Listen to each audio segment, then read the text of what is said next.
अस्सलाम वालेकुम and welcome to innovative campus channel. आज हम अपने प्रीवियस टॉपिक जो कि था सिंथेसिस ऑफ इनऑर्गेनिक मटेरियल्स उसी को कंटिन्यू करेंगे, जिसमें हम पढ़ेंगे केमिकल वेपर डिपोजिशन के बारे में, माइक्रोवेव सेंसेस के बारे में, कंबस्शन सिंथेसिस के बारे में। जो हमने प्रीवियस वीडियो में बात की थी हाई टेम्परेचर मेथड्स में, सिरेमिक मेथड, सोल्जर मेथड को पढ़ा था, जिसमें क्या होता था कि या तो हम सॉलिड जो होती थी उसको डायरेक्ट हीट करते थे, जिसके नतीजे में हमारे पास प्रोडक्ट बनती थी, या फिर रिएक्टेंट्स हमारे पास सोल्यूशन फॉर्म में होते थे, जिनको जैसे कि सोल्जर मेथड में हम रिएक्टर सोल्यूशन फॉर्म में लेके उसको जेल फॉर्म में कन्वर्ट करके और फिर हीट करके तो हमारे पास प्रोडक्ट आता था। अब जो हम केमिकल वेपर डिपोजिशन पढ़ने जा रहे हैं उसमें ये होता है कि वो उन मेथड से डिफरेंट है, यानी कि सॉलिड्स और लिक्विड की बजाय यहाँ पे हम जब रिएक्टेंट्स लेंगे वो किस फॉर्म में होगा, वो वेपर फेज में होगा। केमिकल वेपर डिपोजिशन यानी सीवीडी में क्या होता है कि जो पाउडर या माइक्रोक्रिस्टलाइन प्रोडक्ट्स होती हैं हम उन्हें कैसे प्रिपेयर करते हैं from reactants in the vapour phase. हम देखते हैं रिएक्टर्स को वेपर फेज में लेते हैं और उन्हें क्या करते हैं, सबस्ट्रेट पर डिपॉजिट करवा देते हैं to form the single crystal film for devices. Chemical vapour deposition में कौन कौन सी इंपॉर्टेंट चीज़ें होती हैं, यानी एक तो सबस्ट्रेट होता है जिस पे चेंज अकर होता है, यानी जिस पे हमारा प्रीकर्सर आके डिपॉजिट होगा। प्रीकर्सर गैस यानी कि जो हमारा रिएक्टेंट था, ठीक है, वो हम वोलेटाइल फॉर्म या गैसेस फॉर्म में लेंगे, जैसा कि ये हैलाइड्स हो सकते हैं, हाइड्राइड्स हो सकते हैं, ऑर्गेनिक मेटालिक कंपाउंड्स हो सकते हैं, ठीक है, ये हम लेंगे। और थर्ड हमारे पास क्या होती है, कैरियर गैस होती है, जो कि हेल्प करती है प्रिकर्सर जो हमारा होता है उसको सबस्ट्रेट पर डिपॉजिट करवाने के लिए हेल्प करती है, जैसे कि अमोनिया या हाइड्रोजन वगैरह, ठीक है। ये तीन चीज़ें जो कि इम्पॉर्टेंट होती हैं, हमने सरसरी सा इस पे बात कर ली। आप देखते हैं इसके मेथड को कि अगर ये हम देखें हमारे पास एक पूरे का पूरा ये क्या है सेटअप नज़र आ रहा होगा आपको, ठीक है। तो इसमें अब होगा क्या कि सबसे पहले तो जी ये हमारे पास प्रिकर्सर गैस और कैरियर गैस है जो हमने यहाँ से इन्फ्यूज़ करवानी है इस चैम्बर में अबाउट 700 टू 800 तक जो टेम्परेचर है वो हमने मेंटेन किया हुआ होता है, ठीक है। अब ये जब हम गैसेस जो हैं वो इस चैम्बर में डाल देते हैं, ठीक है, इंसर्ट करवा देते हैं, और फिर ये जो प्रिकर्सर है वो हमारा इस सबस्ट्रेट पे डिपॉजिट हो जाएगा, ठीक है। और जो कैरियर गैस है या फिर जो हमारा अनडिज़ायर्ड गैसेस अगर कोई मौजूद हैं इस चैम्बर में, तो वो इस गैस आउटलेट्स के ज़रिए से बाहर निकलवा दी जाएंगी, और इस तरह प्रिकर्सर जो था वो तो हमारा डिपॉजिट हो गया सबस्ट्रेट पे और हमारे पास प्रोडक्ट आ जाएगी, ठीक है। इधर अगर हम एग्जांपल लेते हैं किसकी, डायमंड फिल्म्स की, तो डायमंड फिल्म्स को बनाने के लिए क्या किया जाता है कि सबसे पहले तो हम क्या करेंगे, हम मिक्सचर लेंगे किसका, प्रिकर्सर गैस यानी मीथेन या एसिटाइलिन का, और कैरियर गैस यानी कि हाइड्रोजन का, इसका मिक्सचर लेंगे और इसको ये जो हमारे पास हीटिंग चैम्बर था इसमें इंसर्ट करवा देंगे, और लो प्रेशर और टेम्परेचर अबाउट 300 केल्विन पे हम हीट करवाएंगे, जिसके नतीजे में क्या होगा कि जो प्रिकर्सर में गैस में हमारे पास कार्बन एटम्स थे वो डिपॉजिट हो जाएंगे सबस्ट्रेट पे, और हमारे पास माइक्रोक्रिस्टलाइन डायमंड लेयर्स जो होंगी वो तैयार हो जाएंगी सबस्ट्रेट पे। फिर क्या होगा कि ये जो हमारे पास लेयर्स तैयार हुई थी उन्हें हम मुख्तलिफ पर्पज़ के यूज़ कर सकते हैं, as a optical coatings for knives या स्कैपल्स के लिए हम यूज़ करते हैं, या फिर we can use them to be as a hardware resistance coating for moving parts. Microwave sensors में क्या होता है कि सॉलिड स्टेट मटेरियल जैसे कि ऑक्साइड्स वगैरह वो हम उन्हें सिंथेसाइज करवाते हैं by the usages of microwave radiations. हमें ये तो पता है कि किस तरह फूड को बहुत जल्दी कुक कर लिया जाता है by the usages of microwaves, but अब ये मेथड जो है वो इनऑर्गेनिक मटेरियल सेंसेस में भी यूज़ किया जाता है। इस मकसद के लिए पहले डोमेस्टिक ओवन्स यूज़ किए गए थे जो कि अभी भी इस्तेमाल किए जाते हैं, लेकिन अब ज़्यादातर स्पेशलाइज्ड ओवन्स जो हैं वो यूज़ किए जाते हैं, क्योंकि उनका फ़ायदा ये है कि कंडीशंस जो होती हैं उनको कंट्रोल किया जा सकता है, लेकिन स्पेशलाइज्ड ओवन्स जो होते हैं वो बहुत महंगे होते हैं, ठीक है। अब अगर हम गैसेस की बात करें तो गैसेस में जो मॉलिक्यूल्स और आयन होते हैं वो फ्रीली मूव कर रहे होते हैं, ठीक है, रोटेशनल मोशंस करते हैं। तो जब हम रेडिएशन अप्लाई करते हैं तो वो मॉलिक्यूल्स जो होते हैं वो रेडिएशंस को अब्जॉर्ब कर लेते हैं और इस तरह हीट प्रोड्यूस होती है। लेकिन अगर हम सॉलिड लिक्विड्स की बात करें, ठीक है, जिनमें जब हम electric alternative electric field microwave radiation apply करते हैं तो हमारे पास दो टाइप की फॉर्म्स हम ऑब्जर्व करेंगे, ठीक है।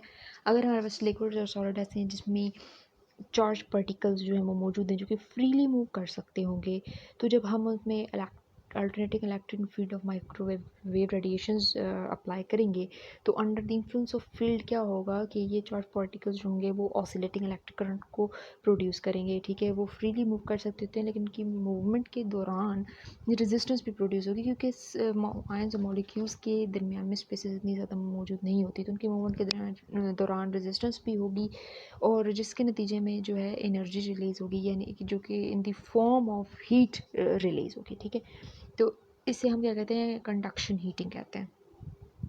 अब डायलेक्ट्रिक हीटिंग में ये होता है कि अगर हमारा जो लिक्विड या सॉलिड है उसमें फ्रीली मूविंग पार्टिकल्स मौजूद नहीं है, बल्कि क्या होता है कि मॉलिक्यूल्स विद डायपोल मूवमेंट्स मौजूद होते हैं, तो जब हम इलेक्ट्रिक फील्ड अप्लाई करते हैं तो वो डायपोल मूवमेंट्स वाले जो मॉलिक्यूल्स हैं वो अलाइन हो जाते हैं, इस तरह डायग्राम में नज़र आ रहा होगा, ठीक है।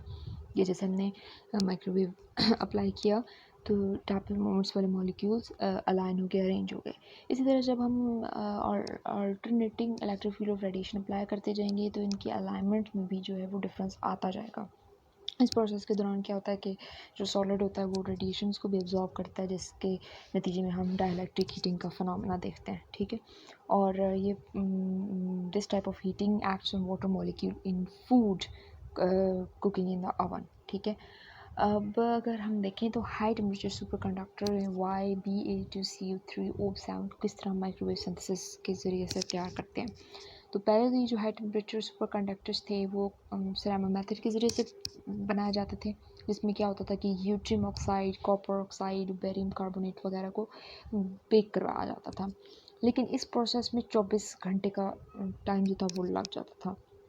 लेकिन अब क्या है कि माइक्रोवेव मेथड जो है उसको यूज़ किया जाता है, जिसमें ये होता है कि सिर्फ 2 घंटे के अंदर अंदर हमारा सुपर कंडक्टर जो है वो तैयार हो जाता है। अब अगर हम इसके मेथड को देखें तो क्या होता है कि stoichiometric amount of copper oxide CuO, barium nitrate BnO3 and yttrium oxide Y2O3, इसको हम माइक्रोवेव ओवन में लेते हैं, ठीक है। जिसमें ये होता है कि अवन इस तरह उसमें मॉडिफिकेशन हुई है कि जो नाइट्रोजन ऑक्साइड प्रोड्यूस होती है इस प्रोसेस के दौरान वो साथ साथ रिलीज़ होती जाती है। अच्छा, जब हम ये मिक्सचर लेते हैं तो इसको हम क्या करते हैं कि 500 वॉट्स ऑफ माइक्रोवेव रेडिएशन के साथ ट्रीट करवाते हैं इस मिक्सचर को फॉर 5 मिनट के लिए, ठीक है। फिर इसको क्या करते हैं, हम रीग्राउंड करते हैं, फिर उसको एक्सपोज करते हैं to the radiation at 130 to 500 watts for 15 minutes, ठीक है।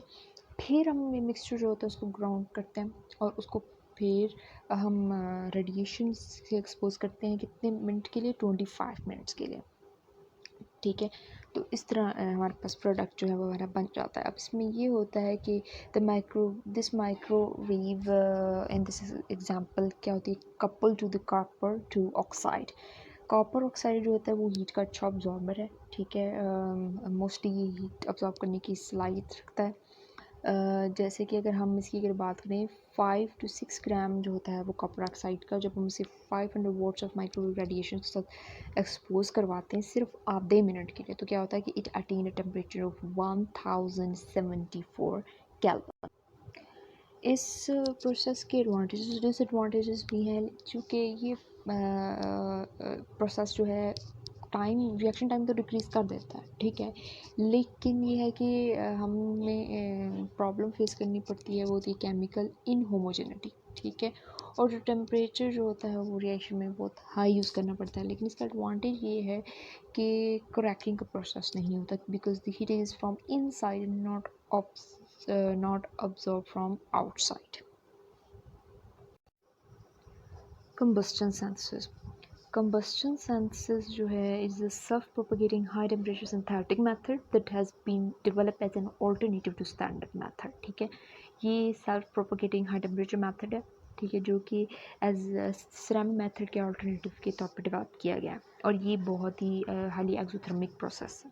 ठीक है, इस मेथड को हम यूज़ करते हैं to prepare many refractory materials including borides, nitrides, oxides, silicates, intermetallics and ceramics वगैरह। ठीक है, अब इस प्रोसेस में क्या होता है कि सिंपली सिरेमिक मेथड की तरह ही रिएक्टेंट्स होते हैं उनको मिक्स किया जाता है। ठीक है, उनको पैलेट की फॉर्म में लाते हैं और फिर उनको हम या लेज़र या इलेक्ट्रिक आर्क या फिर हीटिंग कोयल के ज़रिए से इग्निशन करवाते हैं हाई टेम्परेचर में। ठीक है, जब हमारा ये जो रिएक्टेंट है जब इग्नाइट हो जाता है तो रिएक्शन जो होता है वो प्रोपगेट होता है सिंथेसिस वेव की तरह। ठीक है, साथ साथ चलता जाता है। Reaction must lose less heat than it generates और इट विल क्वेंच। टेम्परेचर जो होता है वो यहाँ पे अबाउट 300 केल्विन जो होता है वो मेंटेन रहता है ड्यूरिंग द फास्ट रिएक्शन। यानी अगर हम इस मेथड का यहाँ पे देखें कि क्या हो रहा है कि हम BaFe12O19 की सिंथेसिस करवा रहे हैं किससे, आयरन ऑक्साइड से एंड बेरियम ऑक्साइड से। ठीक है, तो अब जब हम इसकी कंबस्टन सिंथेसिस करवा रहे हैं टू प्रोड्यूस BaFe12O19 तो क्या है, अब आप देख सकते हैं कि किस तरह सॉलिड फ्लेम जो है वो from left to right silica tube में किस तरह ये साथ साथ प्रोपगेट हो रहा है। ठीक है, और साथ में ही ऑक्सीजन का कांस्टेंट फ्लो भी शामिल है। ठीक है, तो इस तरह ये हम एक बार जब किसी भी तरीके से इलेक्ट्रिक आर्क के ज़रिए से जब जैसे भी हम एग्निशन करवाएंगे तो ये एग्निशन का प्रोसेस जो है बिल्कुल वेव की तरह साथ साथ चलता जाएगा। आपको इस डायग्राम में नज़र आ रहा होगा।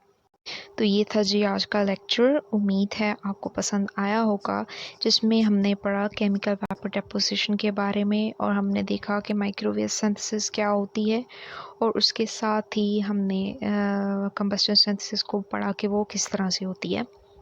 तो आज तक के लिए इतना ही। इंशाल्लाह अगली बार नई वीडियो के साथ आपकी खिदमत में हाज़िर होंगी। तब तक के लिए टेक केयर एंड अल्लाह हाफ़िज़।